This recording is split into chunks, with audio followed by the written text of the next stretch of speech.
Marcelo, it took you a few bookings to finally be here. I know 3 canceled fights in a row. Can you just talk about what the last year has been like to you and what you're feeling coming into this one? Oh man, I mean, the last year was really crazy for me. Have a lot of personal issues, have a lot of travel in Argentina, family troubles, but I always been positive. I surround with awesome people. I have an awesome team. Here's my friend Marcelo, Brandon Moreno. They're always supporting me. My guys in Tijuana also too. And I mean, and I take it as a growth because I actually didn't fight, but I do the camps. The personal growth was there. I mean, the fight is only the cherry on top, you know, but I evolve, and I'm not the same person as the last fight.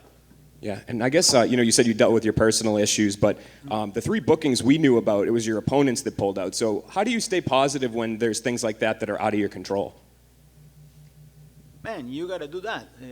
I mean, what am I supposed to do? Just get depressed and, man, I'm here to fight. So if they don't want to fight me, you know why it is. You know why it is, so.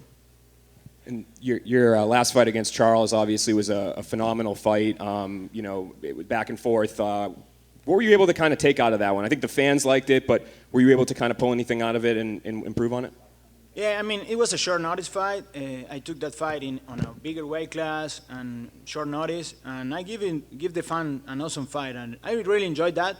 I'm a fighter of the people, so now I'm pretty excited because there's gonna be a crowd, and I'm gonna show them who I am. Yeah, people would have gone nuts during that fight.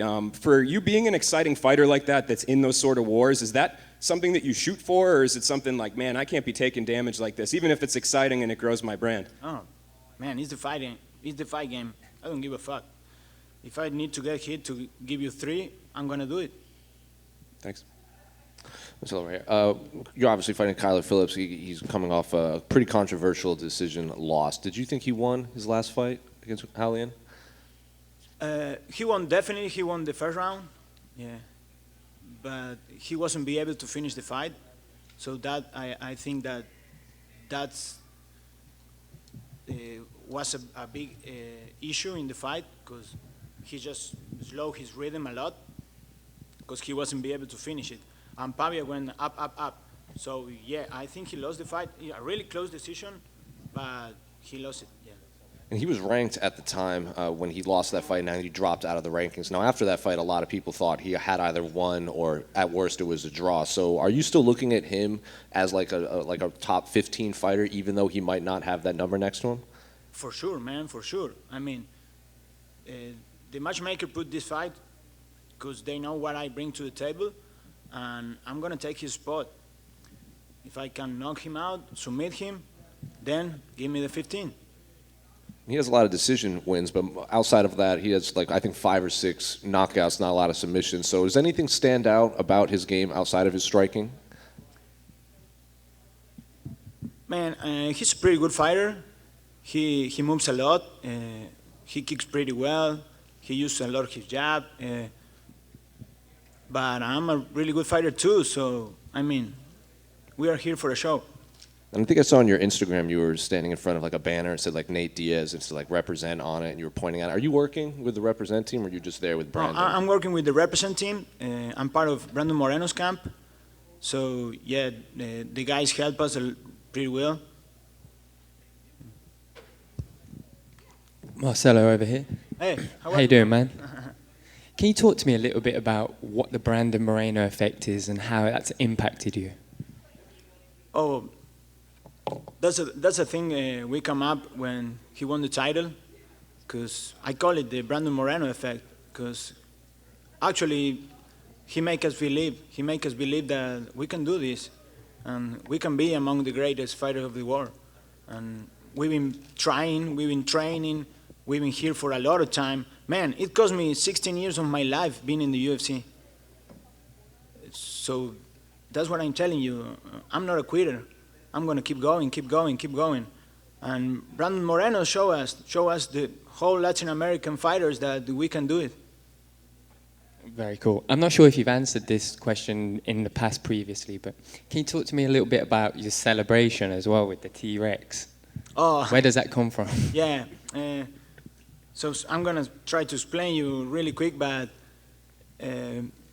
I was doing when Jurassic Park come. I have no brother or sister, but we're a pretty close family, and I got a lot of cousins, and we always been together. So I'm the bigger one. So when that movie come out, we just start playing with that. I was doing the Raptor.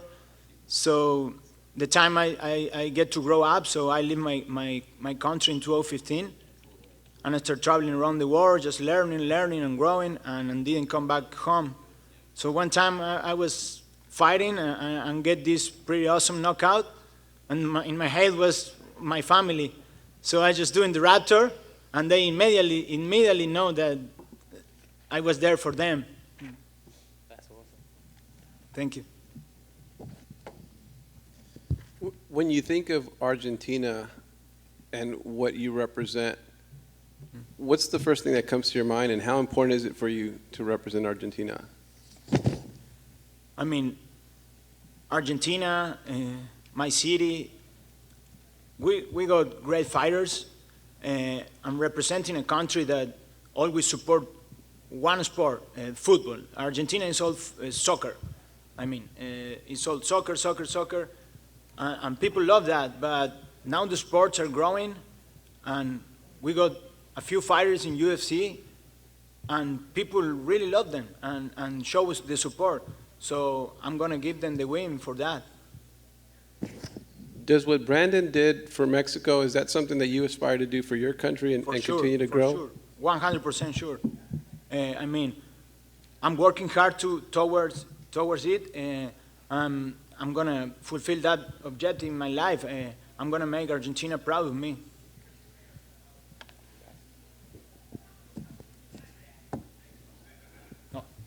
Thank you, guys.